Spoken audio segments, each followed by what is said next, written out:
Hey ladies, it's Wednesday. How you doing? Awesome. Oh, okay. Well, happy Wednesday. We are back with another episode. Are you all ladies ready for some cocktails and conversation? Absolutely. Absolutely. All right, let's get it crack-a-lackin'. Oh.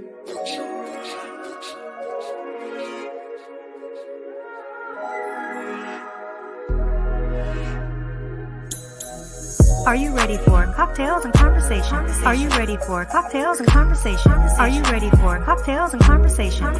With your host, the unapologetic diva, Dr. G, the girlfriend therapist, Dr. Cortina Lewis, and the networking extraordinaire, Diana Richardson Philippus.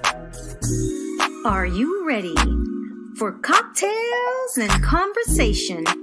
This is Herspiration Happy Hour.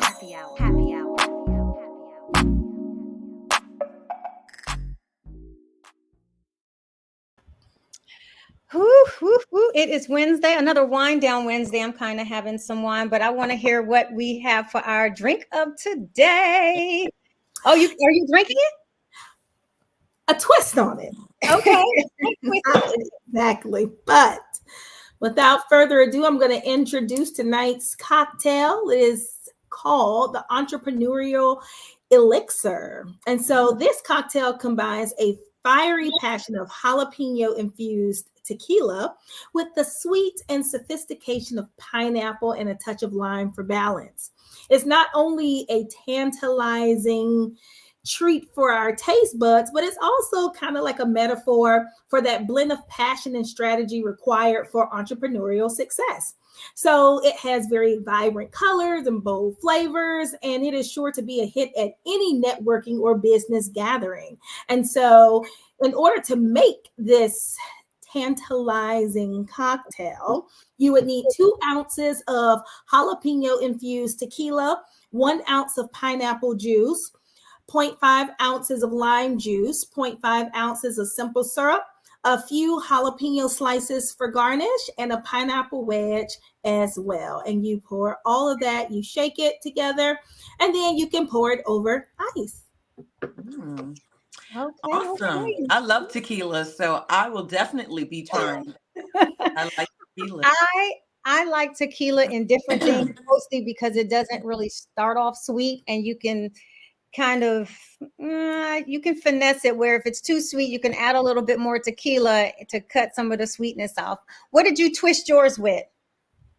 Well, it's no jalapeno in here, and it's no tequila in here. So I have rum mixed with vodka.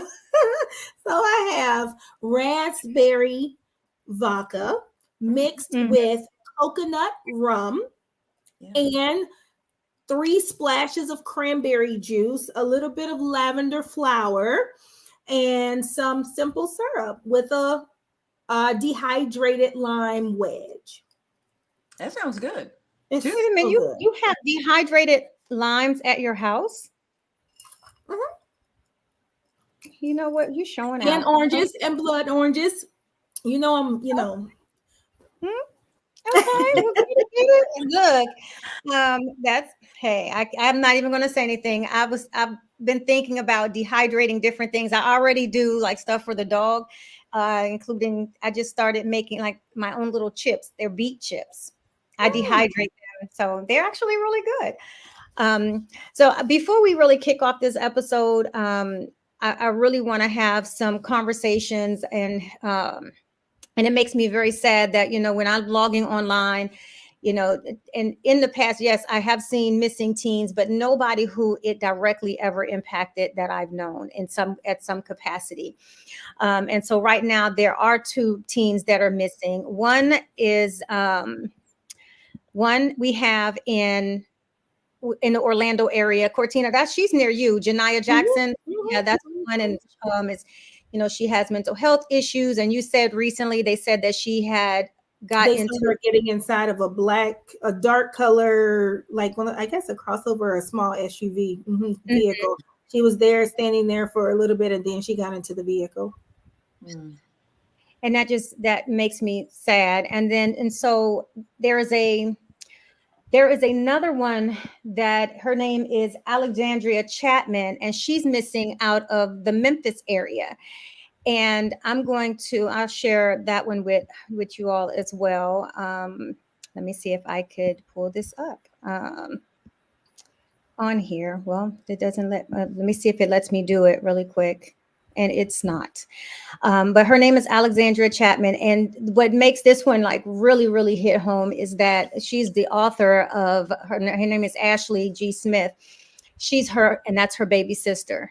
So 15 years old. And it's so unfortunate we're having to even have these conversations about these young girls coming up missing. And so I definitely want to look at, with summertime, that is on the rise. Kids are going to be out more. They're going to be at malls. They're going to be, and some parents do feel comfortable just dropping their teenagers because they're teens and usually don't require much supervision. We have to start looking at safety factors for especially our young women. Human trafficking is something so real and so prevalent that I feel like it warrants discussion. So ladies, I'd just like to kind of know what your thoughts are on, these young girls that's constantly coming up missing on our timelines. I mean, it's terrifying. I have a daughter who's 17, right? And so, but I think there needs to be balance. I can't be so overprotective out of fear because of what's happening to others that I shelter her to a position where it's detrimental to the natural maturation of a teenager. Mm-hmm. And so just having these conversations consistently, like watch your surroundings, be careful who you are around. If you see something, tell me. I don't care if you think I'm going to be mad. I don't care what time it is. I will come pick you up no matter what it is. And I will not ask any questions. The fact that you made it home safe is my biggest concern. And so I think that is important. Also, when it comes to having conversations about the safety of online and meeting strangers off of online and you don't really know them, we have to make sure that we are equipping our children, not just girls, but also boys and non-binary individuals, that we are equipping them with sense and education and knowledge as it relates to everybody who seems nice, don't always have the best intentions. So are we giving them the information about online stranger danger? And no matter how much you feel like you know this screen name, that might not be the real person behind the screen name. And if you feel like you want to meet someone, share that with someone and don't do it by yourself or alone. And then when it comes to the mental health piece, we still have to be very diligent with making sure we are having the conversations and providing our young adolescents and teens with the resources necessary to address any type of mental health challenges that they might be battling or that they might be going through. So that's kind of my take on what's happening. Okay, and so I want to share, I was able to get it together on here, but I definitely wanted to share, at least if somebody sees somebody, see her, say something. She's 15. I think Janiah is 16. So like I said, her name is Alexandria Chatman. She was last seen at school. And then one other location I was just looking this morning just to kind of follow up on the story. And, but she was last seen at school, and then they said something about Lamar Street. So I'm not that familiar with Memphis. I've hosted kids' books tours there. So, I mean, look at her face. If you've seen her, call the police, let somebody know, notify something, because, we don't want to have to, have the burden of, a young girl dying or being trafficked, and they're doing their best to cut down on it. But this social media, and like Cortina was saying, you just have to know who all you are meeting, or your children are meeting. Because I mean, even adults, the one lady that just, that was killed over the Uber, it's like, is anybody safe? And so I think this is a great time to just have, briefly kick off our show with having these conversations about being safe and being vigilant, no matter whether you're a teenager or whether you are a grown woman. Keep your head on a swivel. Did you see the lady who was found? Her body parts were scattered across the city, and she went on a date. Yes. With Yeah. someone, and they found her leg from the torso down, and that's scary, right? And I think we have to be mindful about going to non-public places with people we don't know, who we have just met. It might be safer in the beginning, to meet in public places that are well lit and well populated until you really get to know someone and feel a different type of level of comfort and security. Can you really know somebody? No. But I think it still is important for us to do our due diligence as it relates to our safety. I agree, especially in this era that we've been in, speaking in terms of right now, the online dating. There has been case after case after case where women are meeting men from, these online dating apps, so on and so forth. And then things are happening to them, right? Either they're dying, being beaten, raped, all sorts of things. So it is very important that you are, I don't know, because I'm glad that I'm not dating right now. But if I was, I would be very selective. And yes, I would be meeting people in very open public places for a very long time. And in terms of our young ladies that are being kidnapped, right? I remember when I was younger, and I still say, it's never, you're never too old, even teenagers. My mom used to tell me, if someone approaches you, because, predators are, they're creative.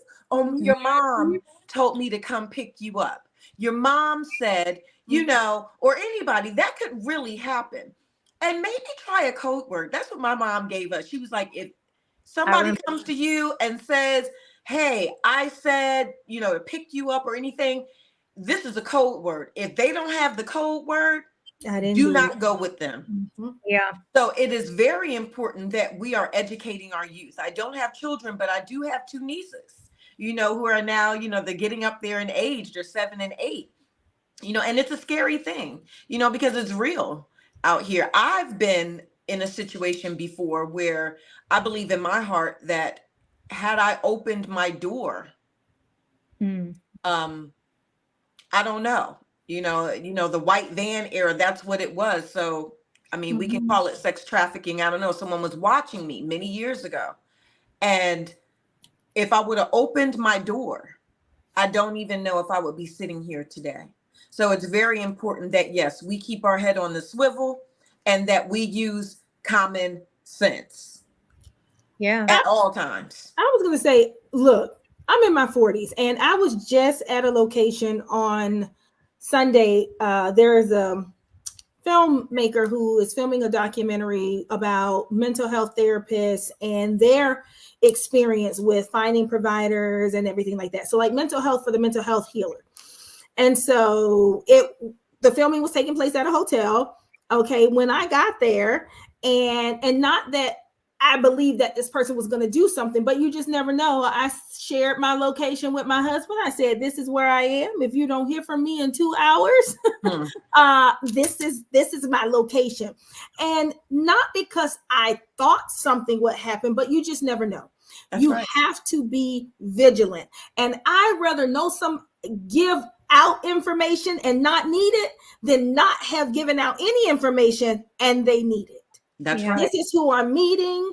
This is the room number. This is it. And hey, like I said, do I feel like I fit the profile to be human trafficked? Not necessarily. I think I'm outside of the age range a little bit, and maybe my body type is not within what someone would want to get online. But just to be safe, I felt like that was necessary for me to do, and I did it. Absolutely. I feel like, even just driving and pumping gas could go wrong, Jay I think, so my family and I, we share locations no matter what, so Jay always knows where I'm at.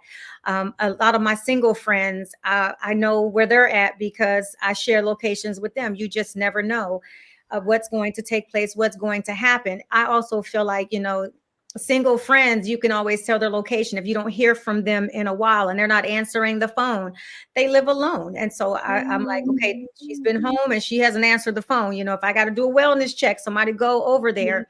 I think that there is something important about, people knowing your whereabouts. And I know some people feel like, oh, they don't need to know my business. Know my business, because in the world today, absolutely. In the world today that we live in, I don't trust nobody. I'm like this here before I get in my car going coming from the grocery store. I feel that same way with, pumping gas, especially if I'm traveling and it's evening time. So the later it get, I'm like, let me hurry up and get gas and stopping at well-lit areas. I love pulling up to a gas station, even though it's well-lit, where there's a state patrol or a police officer car that's out there. So there's just all kind of safety things that I put, around me, because I'm like, I worry about my well-being, especially, and you have to. And speaking of dating, now I remember before Jay and I even got together, and I just wanted to date. I never trusted anybody, because even going out on dates, people lie. People are lying about their age and lying about all kind of things, and I'm like, you don't even got to lie. So I made it a point that I would only go on dates during lunchtime. At work, I would leave my job, go at a very public place, have lunch, and then come back, because I was like, that's time. I don't have to sit here and deal with you. And sometimes I did. Oh yeah. I never did really dinner dates unless it was with friends, and I would do happy hour. But when it came to dating, and they was like, well, can I take you to dinner? No, I'll see you for lunch. Because no, I knew I had to get back to work. And if I didn't go back to work, somebody would know I'm missing. True. So, that's a little tidbit for y'all out there. That's a little tip for ladies out there dating. Try the lunchtime. I like it. Do all lunchtime, and because you're not picking me up, you can't. No, but because I already know, if you believe it or not, if you go off for lunch and you don't come back, and it's the end of the day, somebody is going to recognize that you're missing. At nighttime, somebody's not going to recognize that you are missing until either late or the next day, within an hour at work. If you're an hour late, they're going to be like, okay, so it must be something wrong.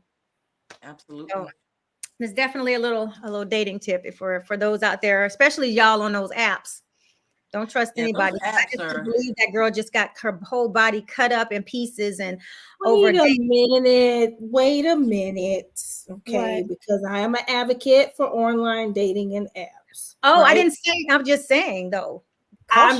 Because I think even if you meet somebody at the gas station, they could be the serial killer next door too. True. So before apps even happened, we were having people going on blind dates, meeting people at various places, and things were still happening to them. I think because of the newness of when it first emerged, that all of these dangers were out there, but at the same time, people need to vet the same way. You just don't. We just met today. Oh yeah, we're gonna go out tonight, and I'm gonna go to their house. You don't even know how this person invite them over to your home. See, that's why I said just do lunch. Do lunch. Do lunch. I would say no. I would caution not even that quickly, right? One of the things is there was so many people that I matched with, but when I had either messaging before you're not getting my phone number. We're gonna message. Let me see how you interact. Let me see what your messaging is like. Let me see what type of time you are on, because if you were not up to par, you would not even get any type of information from me. My phone number, because people can do reverse searches and find your address. No, we're going to stay on this app. Then if you made the cut. Now you're going to get my business phone number. You're not going to get my personal cell phone number, because I need to see, okay, what do you sound like? What's happening? What's the conversation? Because your messaging might be okay, but when we actually get on the phone, it might be a little bit of different vibe.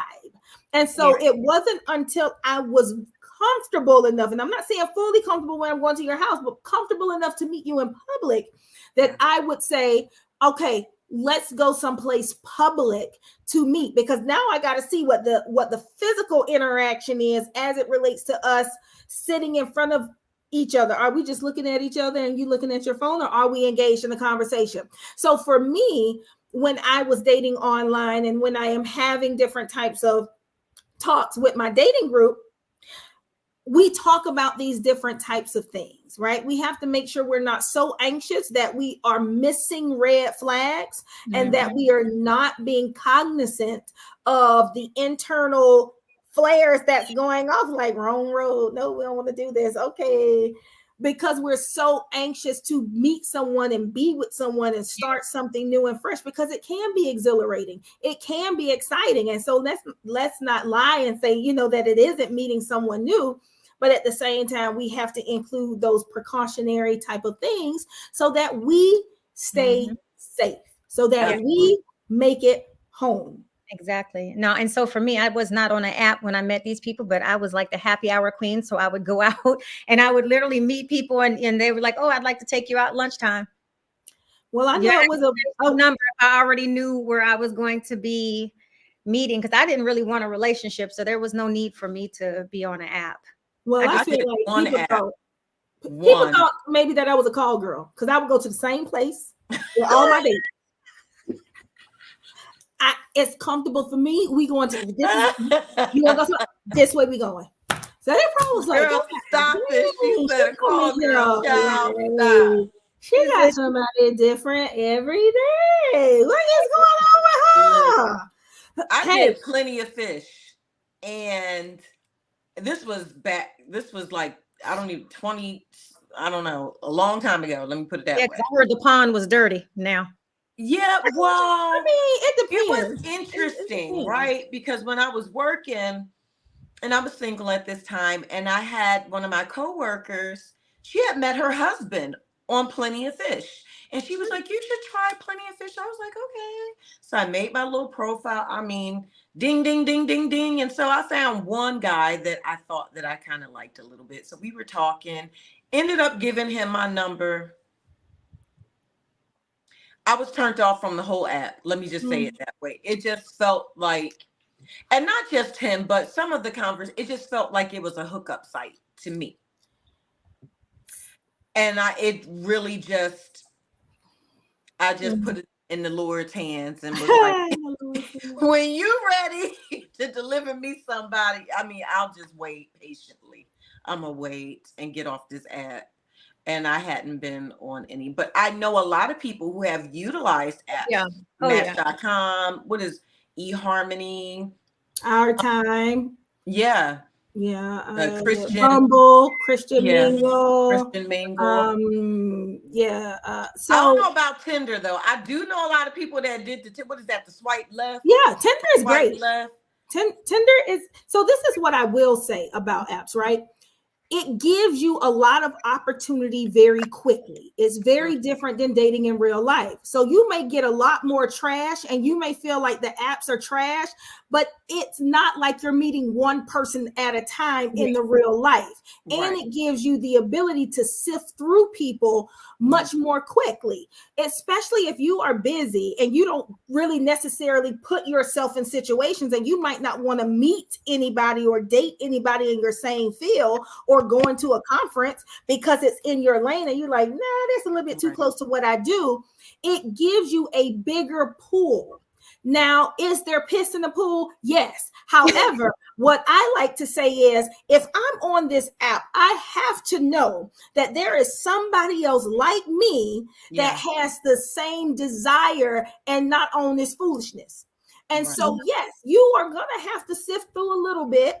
But I have met some, when I say amazing people, and it probably wasn't love matches, but they was just some real cool people that I am even in contact with today. And for those of you who don't know, I met my husband on Bumble. So that is how we met. We met on a dating site. And so even before we met, I had always been a proponent and an advocate for people to just try it. And you only get out of it what you put into it. If you're on there every other day and you're on there for 10 minutes, you ain't serious about dating, because you're going to have to be on there. It's how much effort when it comes to dating do you have the capacity to put in? If you have the capacity to say, you know what, I'm going to designate 2 hours to this app because this is like me dating. If I was going on a date, it might last 2 hours. This is what I'm going to put in, because I might not go on today. I might miss the person that probably would have been great for me. And so you have to be able to balance how much time am I willing to put on there. And I'm not going to let the first 10 people that's trash distract me from continuing on the process, because them 10 people might get out the way, but I needed them to get out the way because, oh, this is a very nice person. And I tell anybody this, my husband was my number 3. He wasn't even my number 1. And so I think getting to know people and experiencing them, and after our first date, then I was like, oh, okay, this is very nice. And I'm going to be honest, I thought our first date would be our last, and he thought the same thing. Because I was like, okay, we can go out. We're going to see what this is about.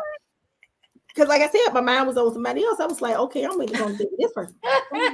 And so we started talking, because he was very different. You know, D, quiet, laid back. I'm like, he an engineer. He might be geeky. I ain't with all this. So I was like, I'm liking the conversation. Okay. And then afterwards, to be honest, I was like, this is fun. This is cool. And so he was like, you want to go downtown? And so we ended up going downtown City Walk. So downtown City Walk, they have like all the clubs. We went to like 3 different clubs. We ate. It was like really, really, really lighthearted, cool, fun. And I was like, this is very nice. Now, I will say that I called him when I got home to make sure I got home safe. He answered the phone, so he had to strike against him. I was like, oh, hell no. No, he didn't just try me like this. But that is, again, you got to get to know somebody. Right. I found out his real bedtime. He used to go to bed at like 8:30. So I had him at like to like 2:30. So it's like way past his bed. He went home and passed out, child. Sleep for real. So when he said that, he was like, so he called me the next morning. I'm so sorry, but I went to sleep. In my mind, I'm like, right. Okay, yeah, you went to sleep. But as I got to know him, I'm like, oh yeah, this man is like an old man for real. He do go to sleep early. Like he get his rest. Okay. All right. Yeah, rest. But he wakes up like at 4:30, 5 o'clock in the morning. So I understand it. But again, I tell people all the time, it's about what you put out. What's the energy of your bio? So when I'm doing my dating groups, we talk about the energy of the bio. We talk about their introductions. We talk about their conversation. Who's leading the conversation? What are we talking about in the conversation? Are you straightforward and direct as it relates to what it is that you are looking for when you are on these sites, right? If you're looking for food and fun, you need to state that. Right. One of the things that I put was, people would ask me, what are you looking for? I'm not looking for anything. If something happens, then that's just what it is, because I don't want to be too anxious and say I'm looking for a long-term relationship. No, because I don't want to just be tunnel vision long-term relationship, but I know I'm open. That was my whole thing. I'm open to opportunities and experiences, whatever that may be. Now, I know I ain't looking for no hookups, so I made that very clear. But at the same time, I didn't want to put that pressure out there, and it yielded me a great result. I love it. Like it. Yeah, I was trying to see what LaCara Turner said. She said, plenty of fish scared me from any other dating site. So I asked her why. Too. Oh, really? Oh my gosh. Okay. And Tasani says she tried eHarmony before. And I asked her how that was for her. And, she said that, the person didn't look like the profile. Maybe it was an old pic. That happened. She said the phone combo was good, but meeting in person was not good. That's what she said. So, and that's what happens sometimes. Mm-hmm. Yeah.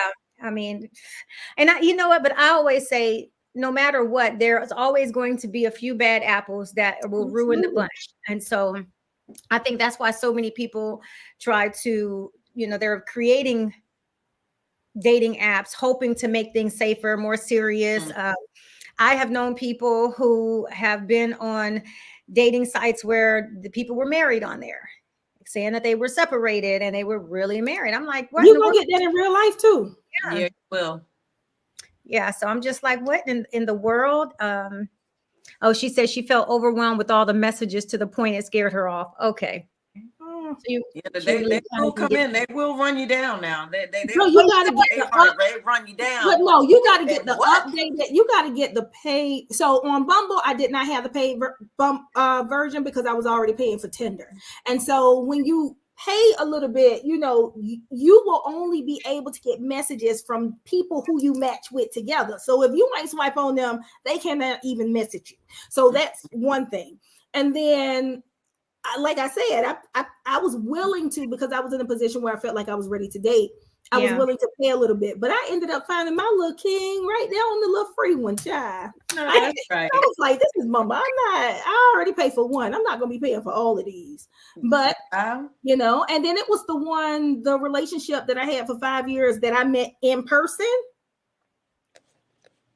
Yeah. That was the trash one. That was the one who I found out later he was married. Okay. And I met him in real life. So like I said, you can meet people anywhere. There are going to be deceitful people no matter where you go. Absolutely. That is 100% true. And just by the way, Lakara, you know, if you felt overwhelmed with all the messages, you know, you were just looking at bomb. So they was like, oh, fresh meat. She looked good. They was like, oh yeah, let me go ahead and let me see what she got, what she working with. Right. And I can imagine. Oh, hold up. We have a question. Let's see. Do you think the men takes the dating apps more seriously with the paying apps? Do you think like men are more serious about to pay for it? So this is the thing. All of the apps have free versions. Mm-hmm. So you might not know who has the paid version versus the ones who don't, except for when I was on Black People Meet. I think we all kind of had to pay, but it was still some trash on there too. So I think some people pay for convenience. That doesn't mean I'm serious. What I looked at, which D fell through the cracks, but I looked at the amount of effort they put into their bio. If you only had one picture and like here to see what's cracking, you ain't serious. You ain't serious. Yeah. So that was my standard because I enjoy reading profiles. I enjoy looking at people. So I did not just look at what somebody looked like. You on some stuff that I ain't know. Oh, to the left, to the left. Right. I'm just gonna be swiping because for me, it went a little bit deeper. I wanted to put more effort into it. And so when it came to, I wouldn't say men or women put more effort into it or more serious are more serious about it. What I will say is you have people across the board, males, women, men, women, non-binary individuals who are serious, and you have a good healthy percentage of people on both sides who are not. Because I even know people who go on the same sex dating sites and they still have the same issues that individuals on the opposite sex dating sites have. So that is just taking it from a, you know, cross-sectional type of perception to say, you know what, even on the lesbian sites, I get people that's telling me like, girl, they playing.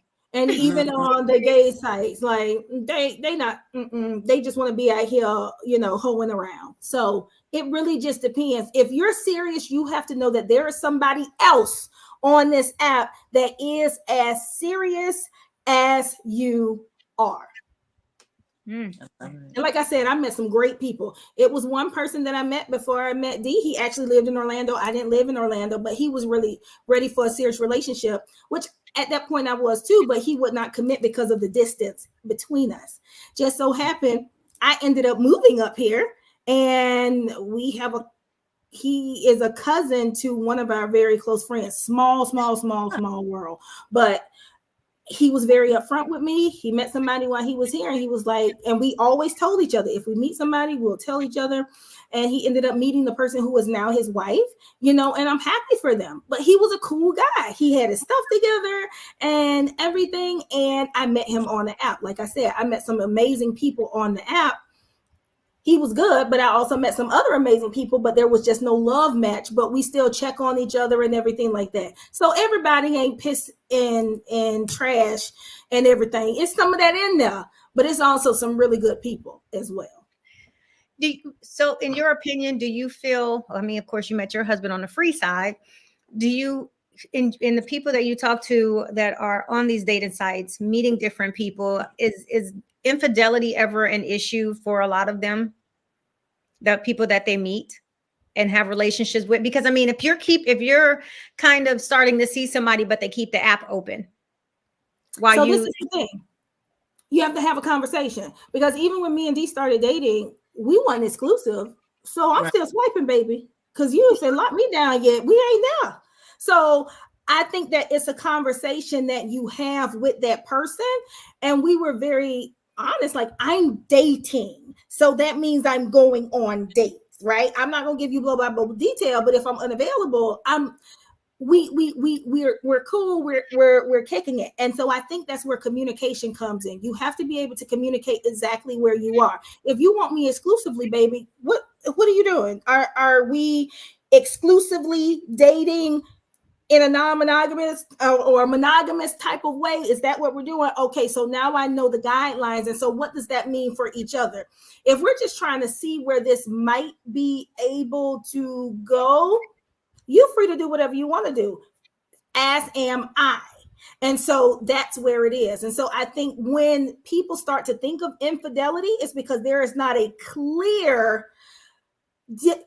defined position as to what do we have going on. And that doesn't mean a title. It just means that there is an understanding about what does this mean. Just because I buy you a meal or you buy me a meal, that doesn't mean I belong to you.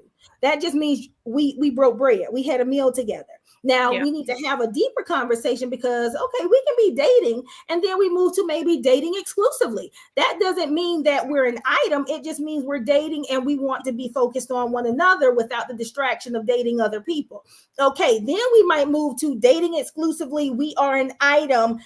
It's us because we are dating for long-term and future. So they're different steps. And I think when you don't have those conversations, and I know a lot of men don't really like having those what are we type of conversations, don't come at it from that perspective. Come at it from a clarifying, I just want to know so I know how to move around type of position, because I don't want to be thinking that we are one thing and we're on opposite sides of the spectrum and lines are crossed. Yeah. But see, women have to be able to have those hard conversations. They do. And I find that when, women like someone, right, that they don't want to have that conversation because they're afraid maybe they're going to run them off or things like that. But when knowledge is key. Yes. So have the hard conversation. It doesn't have to be aggressive. It doesn't have to be any pressure, but at least right. you need to, you both have to have an understanding about what it is that you both want, and if you're wanting to be completely exclusive with this person and they are not wanting to be that with you, then you have a decision to make. The ball is in the court to make that decision. So I would say this, to me, it should not be a hard conversation, only because you own how you feel. Should never be hard when you own how you feel. And if you're either, because that's going to be the make or break of whether you get hurt or because when the men are not mind readers. And so I know that with Jay and I, of course, but with Jay and I know that I always was very honest about what I wanted. I was very honest about how I felt about everything when it wasn't serving me. And I dipped and I'd let him know, get yourself together, but I'm not waiting. I'm not going to wait on you to choose me because I chose me. See, and I think he healed Pam. You know what I'm saying? So I had already was like, you know what? I don't have time. I took a break and didn't, date anybody. And then when I felt like dating, that's when I met him across. I said, God was like, look here, we're going to have to, you over here hurting people and breaking hearts, because I didn't want a relationship. No, I was very honest. I was very transparent about what I wanted, what I did not want. And, even though Jay and I had a great relationship, there were things that needed work. And I was like, you're going to have to figure that out. But trust me, whatever choice you make, that's going to be the deciding factor. And that's going to be permanent. But I'm not going to wait on you to choose me. And I think maybe, not every man is used to that. But I was all, I had male friends. I've always had male friends. And I wasn't giving my male friends up. I was all in Cabo, and I went to Egypt, and I was just traveling, having fun. Was non-sexual, any of that. But I'm not going to wait on you. Did I date? I certainly did. I didn't go out of town with him, because I feel like that's a whole nother, that's a whole new, you got expectations if you're dating, so trying to, date somebody. And I wasn't involved with anybody like that. So I feel like if I know that you have decisions to make and you have some growing to do, I'm just not going to put my life on hold. But I was honest about that. I was very forthcoming about that. And so he dated me. He still dated me for a whole year. Still dated me because I was what he wanted. But I also wasn't just going to say, you're not going to change your mind just like that and think that I'm going to take you back. Mm-hmm. I wasn't going to do that. But those were things that I communicated with him. Because I never want to leave anything, any stone unturned about how I feel. Here's how I feel. Because I felt like I did that in the past and it did not serve me well. And to me, when you are not open and real open about how you feel, you can't get mad and can't say that there were red flags when you never said how you feel. And that person never said how they feel. I mean, there are red flags to look out for, but I'm just saying, but sometimes when you're vocal, you have a little less red flags that you have to deal with, because this person knows exactly where you're coming from and what you're willing to tolerate and what you're willing to put forth and what you're willing to walk away from without any problems. And sometimes walking away, those be those life lessons. Well, I remember when Masibo told me that we were going to get married on our first date. Oh. No, because I didn't want a relationship. No, I'm serious. I was looking at him like that scared me. I was like, I don't even know. Like, I don't even know if I like you. Let's start there. But I liked him, but not in that way. And we dated for a long time. And I was exclusive. I wasn't dating anybody else, but I didn't, I didn't want a title. Let me put it that way. I was very happy just being free. Yeah. We dating. We spend a lot of time together, but we not no title. No, we're not doing that. And I will never forget, he had that conversation with me, called me up, and he was like, are you dating anybody? I was like, no. He was like, so I'm the only one you're dating? I was like, yes. He was like, well, you're the only woman that I'm dating, and I want you to be my lady. Oh, that was nice. That's so old school, though. It was. I was young back then. Okay, I'm older now. I was like, be your lady. And I told him, I was like, I feel like I'm in a point right now where I don't want titles. Yeah. We can continue on like this, dating exclusively, because I am I let him know, no, I'm not dating anybody else. And I don't intend right now to date anyone else. However, I'm just not interested in a title. And he was offended. He was because he wanted something different from what I wanted. He wanted the title, but I felt like we don't need a title, Long story short, y'all, we kept dating. It didn't end there. And then I guess eventually he became my boyfriend and then my husband. But being honest is very key. And that comes with knowing yourself, being in tune with you, what you want, how you want it, and when you want it. Okay, ladies, don't be scared to speak up. Amen. Because Jay told me he said he don't want me dating anybody else, and I wasn't. And I was like, okay, I wouldn't date anybody else. He said, okay. That was it. There was no talk of saying, oh, we're exclusive. We're this. It's just, I don't want you dating anybody else. And I don't want that was a little bit different for us. because I said I'm dating. But he told me, he was like, well, he said I can't entertain multiple people at one time. He was like, I'm not telling you not to, but that's just I can't do that. And then I remember one thing that really made me look at him differently was I remember I was doing my hair in the mirror, and he called me up. He was like, I have a question for you. How would you feel if I went to lunch with a friend, but it's a female? Nothing like that, but it's a female friend. I said, I don't know why you calling that asking me. You can do what you want to do. But I respected the fact that he considered absolutely what that would look like. And I will have to say, from past relationships, I've always had a suspicion, a cloud, like, I don't know what they're saying. Is that true? But from day one, honesty and openness has been one thing I have never had to deal with when it came to he always was very forthcoming, and I was like, this is real, this is kind of different. And then there were other things where he was like, I don't want 3 years from now this comes up, and I said one thing, and then we all happiness like, well, remember 3 years ago you told me that you didn't want to entertain nobody else, but somebody saw you at lunch with somebody. He was like, I just don't deal with stuff like that.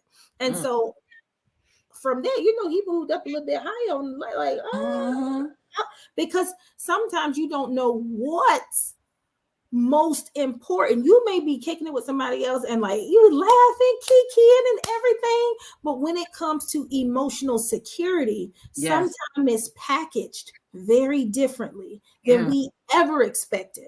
And so if it wasn't something that you were used to, it might feel like this is foreign. But it's a nice type of foreign that I never even knew that I needed. Yeah. I can completely relate on that. My husband was a breath of fresh air. And I knew it early on, but in my mind, I had him in the friend box. I did. He was in the friend box for me. I was like, but I don't even know how to explain it because it happened so organically. Like I told myself he was just going to be my friend, even though I wasn't dating anybody else. And we spent a lot of time together. I mean, we were having so much fun. When I say when I say chivalry, he would come over to my house just to take the trash out, y'all. Like, and I would be looking like, you don't have to do that. He was like, no. I'll do it. And I was like, okay. Okay. I was like, okay. It was just, he's always been a man, like a man at the end of the day, and my past relation, like, I ain't even gonna get into that. That's whole nother. I wasn't being treated with the respect that I knew I deserved. And so I can honestly say that I forget what he did when I realized that I really liked him, that it was more than just friendship for me. I think he didn't answer the phone. Something happened and I was calling and the phone was going to voicemail and it was in the morning and I was all stirred up in my feelings because I was like, why isn't he not answering the phone? Like, is he with somebody else? And then it dawned on me like, oh my God, I like him like that. Like, I really like him like that. I was like, well, I guess he's going to have to be my boyfriend then. I really like him. Those were the days. I love the word. All I say, hold out hope. If you are searching or if you're if you're looking for your Boaz, just know that he's out there. Yeah. Really? And so, you know what? Like, we have like 10 minutes. I'm going to tell y'all. And so this is, so we never even got on our topic today. So I was ready for y'all too today. I know, you know what? So I know. So what I'm going to have to do is like change. I'm going to have to rewrite all of this stuff for this episode, but it's okay. But you know what? Here's the thing. One thing I would say is that if you ever go to happy hour, tell me that your happy hours are one laced. And this is why, remember, so years ago, we used to try to show things and we had guests on and our guests would feel so comfortable talking about to us, it would go off script. Yeah. And it went off script this time. but when you have people that are engaging with you and asking questions, I'm not going to just be like, oh, let me stop what you're saying. And this, I love going with the flow, because this is genuinely just having happy hour. You can talk about a multitude of things. You can focus on one thing. I mean, this is only an hour show. And we have talked about a few different things, but with all in the same realm. And I'm comfortable with that. So for those, if you know, when you play it back, you won't even know by this point. It'll be Candid Talk, but about something else, not profit and passion. And I'll have to make up this. I have to make up this episode, or we'll have to make up this episode another time. And I'll have to rewrite some stuff. But I love the authenticity. I hope you all love the authenticity of what we have to give, and that we're not just coming off topic just to save face because we wrote something else out. I don't care. Yeah, we just roll with the punches. I mean, it leads us into these deep topics. And to be honest, this was a really good topic today, because there are a lot of women and men out here dating. I mean, it's real, you know, real. And with, in light of everything that can happen, right, negatively, there's still a lot of positives that can come out of it as well. So this has been a great topic today. Love it. That's why I had to let it be known that, you know, these are things that happen, whether it's just us or even when we have guests. You know, there's always this topic change, but literally that's what happy hour is. You're going and you're shooting a breeze with your girlfriends or your guy friends, and you know, you jump in topics. You know, you never know where it's going to lead in happy hour. You never know. But there was no way that I was not going to start the show with, you know, the fact that we do have missing teens. Oh, she said that's the best happy hour conversations. Going with the flow. Absolutely. It really is. I mean, and that is genuine. I don't know who goes to happy hour and just be like, oh, let's just talk about, you know. I'm just saying, or you know, it's like, well, ooh, why are you changing topics? You know, oh, because I have to, because we're on a time. No, it's not. I never, you know, I never created this platform for that. I brought women on who would never subscribe to that kind of rigidness, because it's the flow of just being able to naturally have conversations. And here's the thing about this. All of our relationships kind of started like this, just so really organically, not just with us as women, but in all of the relationships that we are in. And their relationships of the men, our husbands, have just organically just became its own thing. So I like that. So, you know, I would say, you know, at first I was like, you know, maybe, you know, you try to do show notes and you try to do like, hey, you know, drop teasers for the next one. I don't know what next week is going to be. I might just have little quick topics that are just cute, but with no real, kind of like, hey, talking points, because authenticity is sometimes the best thing that you can ever get out of life. And here we are extremely authentic. I love that we are extremely transparent. Lord, we're extremely transparent. And I know some people sometimes, because last week, y'all, if y'all didn't tap in for that one, I'm still getting questions. You know what? I know, girl. Somebody said, now, you know what, to that rose thing, how you loved it. Somebody said they had to throw it straight in the trash because it was too much for them. They said it was too, I can't remember. I'd have to look it up on TikTok, but she was like, I had to throw it out because it was too powerful for her. Well, that's why you have to get something with settings. You also have to get something with at least 5 to 10 settings. It has a plethora of them though. But even if you're on when I'm saying settings, I'm talking about the buzzing. So you see how my hand is going right now? You want to start with something that is maybe pulsating and then move up. Right now, y'all know that's my thing. I get railed up. I know. See, this be the problem. This be the problem right here. You know. No, but listen. I don't know why this is not a sex podcast at this point. I don't know why it's not either. Look, but we are a happy hour, happy sex. Openly or sex positive podcast. Oh my gosh. Yeah, sex positive podcast. We are a sex positive podcast, but we talk about everything, including sex. But you know what? There's nothing wrong with being highly sexual. No, there is nothing wrong with that. Young lady, if she's listening, when I first used it, I just turned it on. I didn't realize all the settings, and I just I too threw it across the room, like, oh, what? But I went and picked it up. I'm not a quitter. So I went and picked it up and I tried it again. I was like, wait a minute. So just turn it down some and just. You said you would not be defeated by a I'm not going rose. to be defeated. I'm not. And it was a good decision because I like it to this day. I'm just on restriction. I don't use it as much. Just a little bit. Just a little bit. I don't know. So you know what? Speaking of when you are dating, especially Cortina, you probably answered that, but when you are dating, when do you introduce those conversations into your conversations? I would say let it be organic. So for some people, I mean, I don't know if I would say, okay, we messaging.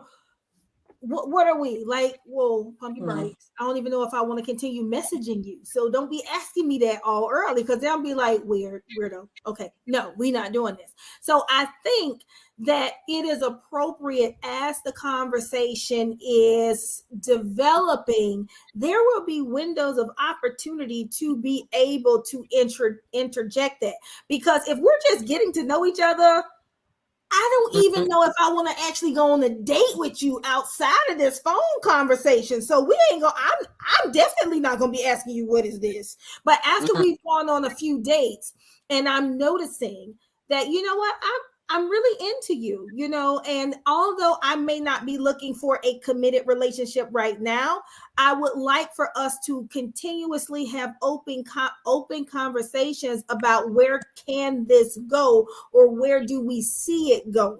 You don't got to come straight out the gate like, okay, so what is this? That's a little bit off-putting.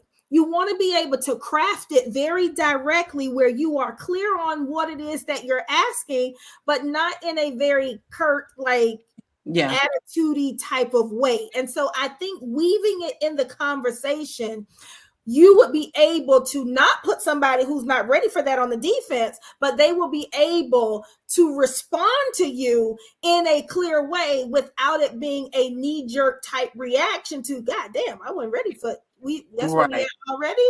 So I think you have to be very crafty when you are in introducing that, because I would tell you, I wouldn't want somebody to come off and be like, okay, so what we doing? Because I'd be like, that's pushy. No, thank you. Right. Yeah, I agree that it comes up in conversation, but I know with Jay, I had certain things that beforehand, so he could not waste my time. Once I, because we have just talked a little bit, and I did everything to really kind of not have him interested. But I was just out there. I was like, look, first of all, if you can't fit a Magnum, don't even bother. That was a requirement. Well, that probably would turn me off because now we're already on the sexual part, right? We had already said, but that came up during a conversation. It wasn't like something. So this is the thing. But as a speech therapist, it's not about the size or the length or the girth, because there are a lot of people with a huge member that is trash sex, let's just be honest. And then you have people who are average and it's like mind-blowing, right? And so it's about the mindset in which you go into the situation with. And I would also say you can ask a question, what is it that you're looking for? That doesn't mean you're looking for it in me. That means I'm just, hey, when you're dating, what is it that you feel like you are prepared for? Because I might not even I get it. That's not what I shared with him. But he also know that I had a whole Ziploc bag of Magnums he found in my drawer. Like he was when we first did, I was like, oh, they're in the top drawer. I had a whole Ziploc bag. I'm at a loss of words, but Cortina, I kind of want to a little bit.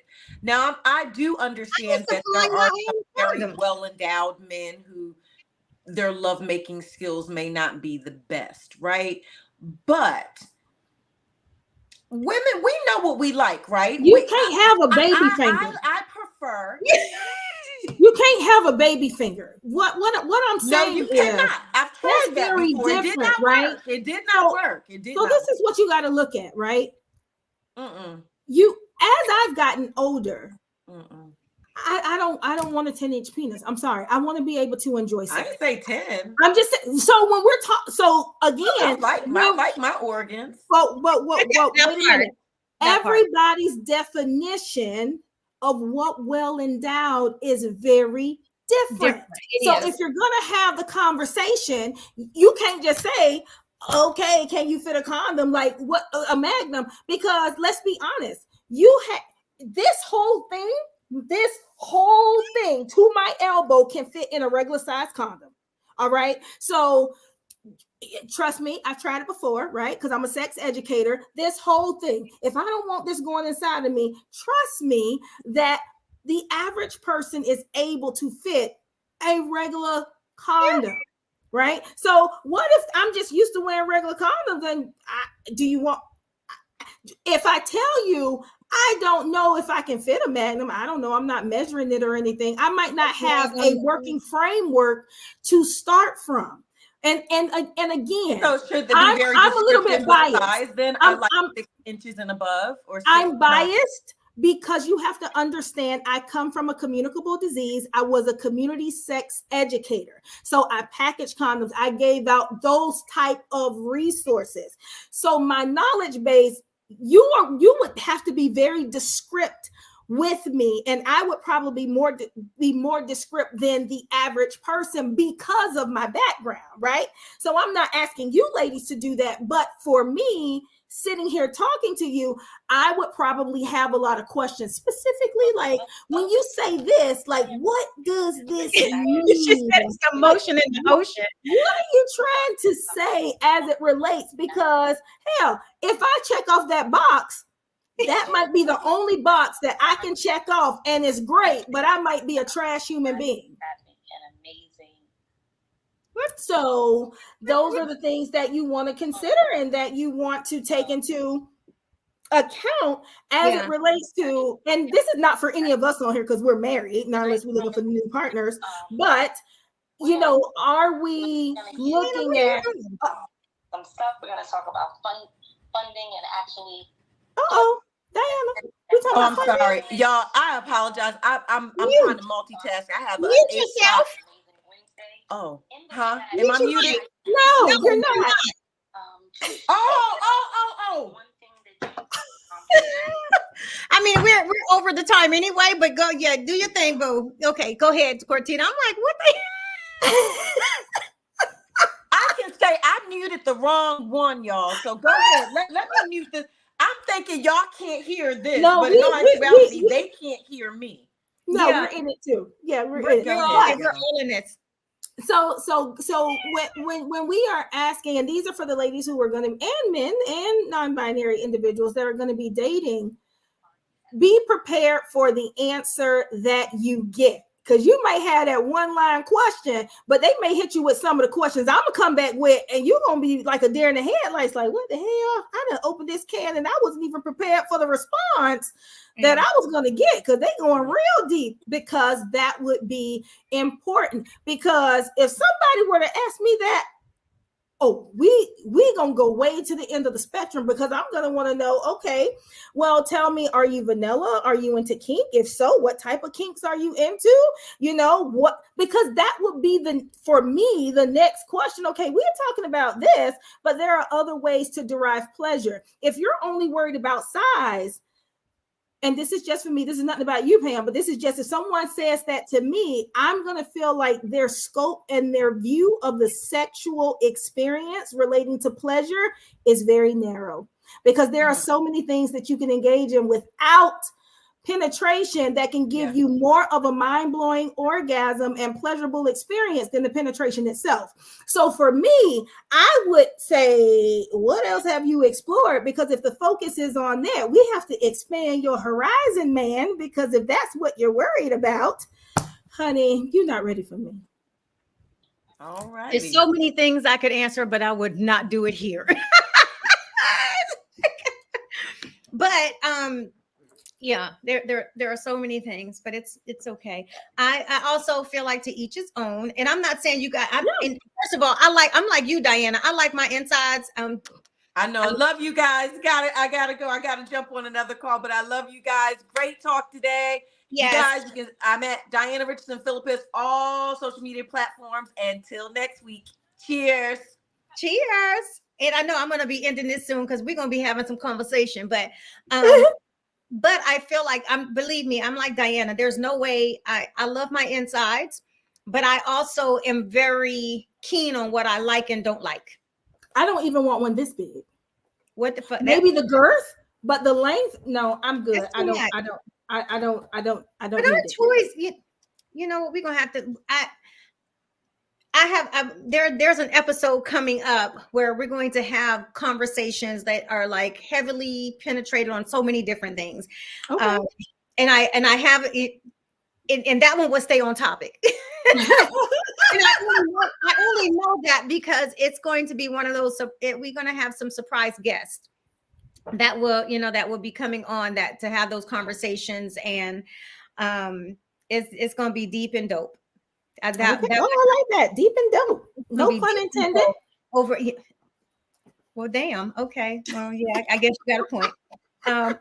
Before we head out, where can everybody follow you? Everybody can follow me at The Girlfriend Therapist on all social media platforms, and Sext, SEXD, Unveiled, and at the Noir Center, NOIR. Yes, and you can follow me on all social media platforms at I am Dr. P. Gurley, as well as the Brown Girl and Brown Boy series and the BGBB Literacy Foundation. And of course, on Herspiration Happy Hour, look, we are now streaming even on Instagram. We are streaming on Instagram. We are streaming on Facebook. I switched out Twitch for Instagram. So we are on our Instagram live. We run live for the first hour that we are chatting. And I think that's, I love that they added that component. So between Facebook, YouTube, Instagram, and if you want to hear back any episodes, you can check out our YouTube channel, which, oh my God, I'm going to have to rewrite this whole goddamn thing. People will be like, that is not what they're talking about. The episode. Okay, that's what changes and whatnot are for. We always thank you all for coming out and joining us. We will be here same time, same place next Wednesday, 7 p.m. Oh, y'all getting to know because season 7, we are on fire. Yeah, we are. And you know what? Shout out to our podcast manager, Everlyn, because she has been like on it. And I'm like, some of the clips she be pulling, I'm like, oh, she knows she listening because she be pulling clips. I'm like, I got kids that follow me, and my niece and nephews follow me. I can't share that post. Oh, maybe I'll share this one, but love the work that she is doing. Super grateful of having her on our team now. And you know what? Y'all catch us here, same time, same place next week. And like we always say, cheers.